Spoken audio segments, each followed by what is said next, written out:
بسم اللہ الرحمن الرحیم۔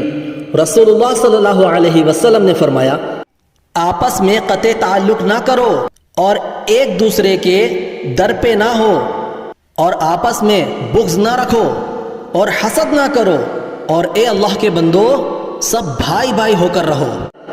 اسلام ان تمام گناہوں کو ڈھا دیتا ہے جو پہلے کیے تھے، اور ہجرت اور حج ان تمام گناہوں کو ڈھا دیتے ہیں جو اس سے پہلے کیے تھے۔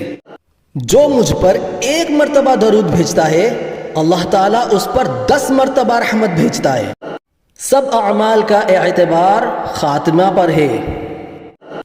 پہلوان وہ شخص نہیں جو لوگوں کو پچھاڑے، بلکہ پہلوان وہ شخص ہے جو غصے کے وقت اپنے نفس پر قابو رکھے۔ مسلمان کے مسلمان پر 5 حق ہے: سلام کا جواب دینا، مریض کی مجاز پرسی کرنا، جنازہ کے ساتھ جانا، دعوت قبول کرنا، اور چھینک کا جواب یرحمک اللہ کہہ کر دینا۔ صبح کے وقت کا سونا رزق کو روکتا ہے۔ بات کرنے سے پہلے سلام کیا کرو۔ جس کے سامنے میرا تذکرہ آئے اسے چاہیے کہ مجھ پر درود بھیجے، اور جو مجھ پر ایک دفعہ درود بھیجے گا اللہ جل شانہ اس پر 10 دفعہ درود بھیجے گا، اور اس کی 10 خطائیں معاف کرے گا اور اس کے 10 درجے بلند کرے گا۔